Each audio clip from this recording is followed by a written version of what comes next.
ನಮಸ್ಕಾರ ವೀಕ್ಷಕರೇ, ವಾರ್ತಾ ಭಾರತಿ ಟಾಪ್ 20 ನ್ಯೂಸ್ಗೆ ಸ್ವಾಗತ. ಇವತ್ತಿನ ಪ್ರಮುಖ ಸುದ್ದಿಗಳ ಹೈಲೈಟ್ಸ್ ನಿಮಗಾಗಿ ಇಲ್ಲಿವೆ. ಸಾಮಾಜಿಕ ಮತ್ತು ಶೈಕ್ಷಣಿಕ ಸಮೀಕ್ಷೆ ಅಂದರೆ ಜಾತಿ ಗಣತಿ ಮರುಗಣತಿ ನಡೆಸುವುದು ನನ್ನ ತೀರ್ಮಾನವಲ್ಲ, ಅದು ಪಕ್ಷದ ಹೈಕಮಾಂಡ್ ನಿರ್ಧಾರ ಎಂದ ಮುಖ್ಯಮಂತ್ರಿ ಸಿದ್ದರಾಮಯ್ಯ. ಕಾಂತರಾಜು ವರದಿ ಸರ್ಕಾರಕ್ಕೆ ಸಲ್ಲಿಕೆಯಾಗಿದ್ದು ವರದಿಯನ್ನ ಪೂರ್ಣವಾಗಿ ಕಡೆಗಣಿಸಿಲ್ಲ. ಕೆಲವು ಬದಲಾವಣೆಗಳೊಂದಿಗೆ 60 ರಿಂದ 70 ದಿನಗಳಲ್ಲಿ ಮರು ಸಮೀಕ್ಷೆ ನಡೆಸಲಾಗುತ್ತೆ ಅಂತ ಹೇಳಿಕೆ. ದಕ್ಷಿಣ ಕನ್ನಡ ಜಿಲ್ಲೆಯಲ್ಲಿ ಕೆಲ ದಿನಗಳ ಹಿಂದೆ ನಡೆದಿರುವ ಘಟನೆಗಳು ನೋವು ತಂದಿದೆ. ಜಿಲ್ಲೆಗೆ ವಿಶೇಷವಾದ ಗೌರವ ಇತಿಹಾಸ ಇದ್ದು ಸಮಾಜದ ದುಷ್ಟ ಶಕ್ತಿಗಳನ್ನು ದೂರ ಇಡುವಲ್ಲಿ ಸಮಾಜ ಒಂದಾಗಬೇಕು ಅಂತ ವಿಧಾನಸಭೆ ಸ್ಪೀಕರ್ ಯುಟಿ ಖಾದರ್ ಹೇಳಿಕೆ. ಇತ್ತೀಚಿನ ದಿನಗಳಲ್ಲಿ ದಕ್ಷಿಣ ಕನ್ನಡ ಜಿಲ್ಲೆಯಲ್ಲಿ ನಡೆದಿರುವ ಕೆಲವು ಘಟನೆಗಳು ಪ್ರತಿಯೊಬ್ಬರಿಗೂ ನೋವನ್ನು ಉಂಟು ಮಾಡಿದೆ. ಹಿಂಸಾಚಾರ, ದ್ವೇಷ ಭಾಷಣ ಮತ್ತು ಸಮುದಾಯದ ನಡುವಿನ ಉದ್ವಿಗ್ನತೆ ಇವೆಲ್ಲವೂ ಆಂತರಿಕವಾಗಿ ತೀವ್ರ ಅಶಾಂತಿ, ಆತಂಕವನ್ನು ಉಂಟು ಮಾಡಿವೆ. ಈ ಜಿಲ್ಲೆ ಇಲ್ಲಿನ ಜನರ ಪರಸ್ಪರ ನಂಬಿಕೆಯ ಮತ್ತು ಒಗ್ಗಟ್ಟಿನ ಆಧಾರದ ಮೇಲೆ ನಿರ್ಮಿತವಾಗಿದೆ. ಆದ್ದರಿಂದ ಮಾನವೀಯತೆಯ ಎದುರು ದ್ವೇಷ ವಿಜೃಂಭಿಸಲು ಅವಕಾಶ ನೀಡದೇ ಇರೋಣ ಅಂತ ದಕ್ಷಿಣ ಕನ್ನಡ ಜಿಲ್ಲೆಯ ಜನತೆಗೆ ಮನವಿ ಮಾಡಿದ ವಿಧಾನಸಭೆ ಸ್ಪೀಕರ್ ಯುಟಿ ಖಾದರ್. ಸದ್ಯ ಮುಖ್ಯಮಂತ್ರಿ ಕುರ್ಚಿ ಹಾಗೂ ಅದರ ಮೇಲೆ ಕುಳಿತಿರುವವರು ಕೂಡ ಗಟ್ಟಿಯಾಗಿದ್ದಾರೆ. ಬದಲಾವಣೆ ಪ್ರಶ್ನೆಯೇ ಇಲ್ಲ ಎಂದ ಸಮಾಜ ಕಲ್ಯಾಣ ಇಲಾಖೆ ಸಚಿವ ಡಾ ಎಚ್.ಸಿ. ಮಹಾದೇವಪ್ಪ. ಆರ್ಸಿಬಿ ಕಾಲ್ತುಳಿತದಲ್ಲಿ 11 ಮಂದಿಯ ಸಾವಿನ ದುರಂತವನ್ನು ಮರೆಮಾಚಲು ಕಾಂಗ್ರೆಸ್ ಹೈಕಮಾಂಡ್ ಮತ್ತು ಸಿದ್ದರಾಮಯ್ಯ ಅವರು ಮತ್ತೊಂದು ಜಾತಿ ಗಣತಿಯ ಬೃಹತ್ ನಾಟಕ ಆರಂಭಿಸಿದ್ದಾರೆ ಅಂತ ಆರೋಪಿಸಿದ ಬಿಜೆಪಿ. ಸಿಎಂ ಸಿದ್ದರಾಮಯ್ಯನವರು 90 ದಿನಗಳ ಕಾಲಮಿತಿಯಲ್ಲಿ ಸಮೀಕ್ಷೆ ನಡೆಸುವ ಬಗ್ಗೆ ಹಲವು ಗಂಭೀರ ಪ್ರಶ್ನೆಗಳು ಎದುರಾಗಿವೆ.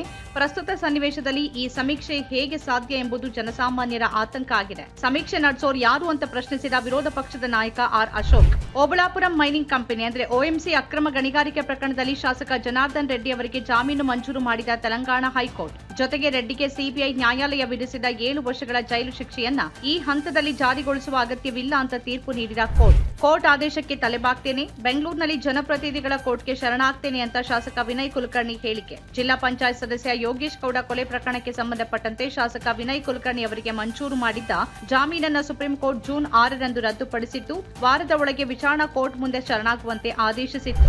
ಬಳ್ಳಾರಿ ಜಿಲ್ಲೆಯ ಜನಪ್ರತಿನಿಧಿಗಳ ಮೇಲೆ ಹಾಗೂ ಕಚೇರಿಗಳ ಮೇಲೆ ದಾಳಿ ನಡೆಸಿದ ಜಾರಿ ನಿರ್ದೇಶನಾಲಯ. ಸಂಸದ ಇ ತುಕಾರಾಂ, ಬಳ್ಳಾರಿ ನಗರ ಶಾಸಕ ನಾರಾ ಭರತ್ ರೆಡ್ಡಿ, ಕಂಪ್ಲಿ ಶಾಸಕ ಜಯನ್ ಗಣೇಶ್, ಶಾಸಕ ಬಿ ನಾಗೇಂದ್ರ, ಅವರ ಆಪ್ತ ಗೋವರ್ಧನ್ ರೆಡ್ಡಿ ಸೇರಿದಂತೆ ಹಲವರಿಗೆ ಸಂಬಂಧಿಸಿದ ಸ್ಥಳಗಳ ಮೇಲೆ ಇಡಿ ಅಧಿಕಾರಿಗಳಿಂದ ಏಕಕಾಲಕ್ಕೆ ದಾಳಿ. ಸಚಿವ ಸಂಪುಟ ಪುನರ್ರಚನೆ, ಕೆಪಿಸಿಸಿ ಅಧ್ಯಕ್ಷರ ಬದಲಾವಣೆ ಬಗ್ಗೆ ಚರ್ಚೆಯಾಗಿಲ್ಲ. ಜಾತಿ ಜನಗಣತಿ, ಕಾಲ್ತುಳಿತ ಸೇರಿ 3-4 ವಿಚಾರಗಳು ಚರ್ಚೆಯಾಗಿವೆ ಅಂತ ದೆಹಲಿಯಲ್ಲಿ ಸಿಎಂ, ಡಿಸಿಎಂ, ಲೋಕಸಭೆ ವಿರೋಧ ಪಕ್ಷದ ನಾಯಕ ರಾಹುಲ್ ಗಾಂಧಿ ಅವರನ್ನ ಭೇಟಿ ಮಾಡಿ ಸಮಾಲೋಚನೆ ನಡೆಸಿದ ಬಗ್ಗೆ ಪ್ರತಿಕ್ರಿಯಿಸಿದ ಎಐಸಿಸಿ ಅಧ್ಯಕ್ಷ ಮಲ್ಲಿಕಾರ್ಜುನ್ ಖರ್ಗೆ. ಮೈಸೂರು ನಗರಾಭಿವೃದ್ಧಿ ಪ್ರಾಧಿಕಾರ ಅಂದರೆ ಮೂಡಾದಲ್ಲಿ ಅಕ್ರಮವಾಗಿ ನಿವೇಶನಗಳನ್ನು ಹಂಚಿಕೆ ಮಾಡಿದ್ದ ಪ್ರಕರಣದಲ್ಲಿ 100 ಕೋಟಿ ರೂಪಾಯಿ ಮೌಲ್ಯದ 92 ನಿವೇಶನಗಳನ್ನು ಸೋಮವಾರ ಮುಟ್ಕೋಲ್ ಹಾಕಿಕೊಂಡ ಜಾರಿ ನಿರ್ದೇಶನಾಲಯ. ಕರ್ನಾಟಕ ಉಚ್ಚ ನ್ಯಾಯಾಲಯದ ನ್ಯಾಯಮೂರ್ತಿಯಾಗಿ ಬುಧವಾರ ಪ್ರಮಾಣವಚನ ಸ್ವೀಕರಿಸಿದ ಪೆರಕು ಸುಧಾ. ರಾಜಭವನದ ಬ್ಯಾಂಕ್ವೆಟ್ ಸಭಾಂಗಣದಲ್ಲಿ ನಡೆದ ಸಮಾರಂಭದಲ್ಲಿ ರಾಜ್ಯಪಾಲ ಥಾವರ್ ಚಂದ್ ಗೆಹ್ಲೋಟ್ ಅವರು ನ್ಯಾಯಮೂರ್ತಿಗೆ ಪ್ರಮಾಣವಚನ ಬೋಧಿಸಿದರು. ದ್ವಿತೀಯ ಪಿಯು ವಾರ್ಷಿಕ ಪರೀಕ್ಷೆ 1 ಮತ್ತು ಪರೀಕ್ಷೆ 2ರ ಉತ್ತರ ಪತ್ರಿಕೆಗಳ ಮೌಲ್ಯಮಾಪನ ಮಾಡಿದ ಉಪನ್ಯಾಸಕರಿಗೆ ಸಂಭಾವನೆ ಮತ್ತು ಭತ್ಯೆಗಳನ್ನು ಪಾವತಿಸುವಂತೆ ಒತ್ತಾಯಿಸಿದ ಕರ್ನಾಟಕ ರಾಜ್ಯ ಪದವಿ ಪೂರ್ವ ಕಾಲೇಜುಗಳ ಉಪನ್ಯಾಸಕರ ಸಂಘ. ದಕ್ಷಿಣ ಕನ್ನಡ ಜಿಲ್ಲೆಯ ಬಿಜೆಪಿಯವರಿಗೆ ಸಾಮಾನ್ಯ ಜ್ಞಾನವಿದ್ದಲ್ಲಿ ನಾಯಕರನ್ನ ಕರೆಸಿ ಪ್ರಚೋದನೆ ನೀಡೋದನ್ನ ಬಿಟ್ಟು ಶಾಂತಿ ನೆಲೆಸುವ ಸಂದೇಶ ಸಮಾಜಕ್ಕೆ ನೀಡುವಂತೆ ವಿನಂತಿಸಬೇಕಿತ್ತು.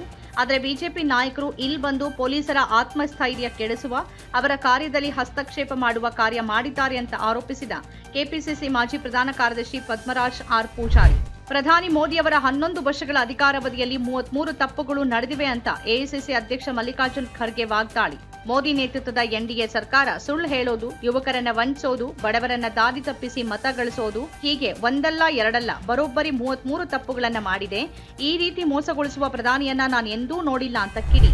ಅಮೆರಿಕದ ನ್ಯೂಯಾರ್ಕ್ ವಿಮಾನ ನಿಲ್ದಾಣದಲ್ಲಿ ಭಾರತೀಯ ಯುವಕನಿಗೆ ಕೈಕೋಳ ಹಾಕಿ ನೆಲದ ಮೇಲೆ ಉರುಳಿಸಿ ಅಪರಾಧಿಯಂತೆ ನಡೆಸಿಕೊಂಡ ಘಟನೆ ಸಂಬಂಧ ವಿವರಣೆ ನೀಡುವಂತೆ ಅಮೆರಿಕಕ್ಕೆ ಭಾರತ ಸರ್ಕಾರ ಕೇಳಿದೆ ಅಂತ ವರದಿ. ರಾಹುಲ್ ಗಾಂಧಿ ವಿರುದ್ಧ ಹೇಳಿಕೆ ನೀಡಿದ ಆರೋಪದ ಮೇಲೆ ಬುಧವಾರ ರಾಜ್ಯಸಭಾ ಸಂಸದ ದಿಗ್ವಿಜಯ್ ಸಿಂಗ್ರ ಸಹೋದರ ಲಕ್ಷ್ಮಣ್ ಸಿಂಗ್ರನ್ನ ಪಕ್ಷದ ಪ್ರಾಥಮಿಕ ಸದಸ್ಯತ್ವದಿಂದ 6 ವರ್ಷಗಳ ಕಾಲ ಉಚ್ಚಾಟಿಸಿದ ಕಾಂಗ್ರೆಸ್. ಪಶ್ಚಿಮ ಬಂಗಾಳ ಮುಖ್ಯಮಂತ್ರಿ ಮಮತಾ ಬ್ಯಾನರ್ಜಿ ವಿರುದ್ಧ ಮಾನಹಾನಿಕರ ಹೇಳಿಕೆಗಳನ್ನು ನೀಡಿದ ಆರೋಪದ ಮೇಲೆ ವಿರೋಧ ಪಕ್ಷದ ನಾಯಕ ಸುವೇಂದು ಅಧಿಕಾರಿ ವಿರುದ್ಧ ತೃಣಮೂಲ ಕಾಂಗ್ರೆಸ್ ಶಾಸಕರು ಮಂಡಿಸಿದ ಹಕ್ಕುಚ್ಯುತಿ ನಿರ್ಣಯವನ್ನು ಅಂಗೀಕರಿಸಿದ ಪಶ್ಚಿಮ ಬಂಗಾಳ ವಿಧಾನಸಭಾ ಸ್ಪೀಕರ್ ಬಿಮನ್ ಬ್ಯಾನರ್ಜಿ.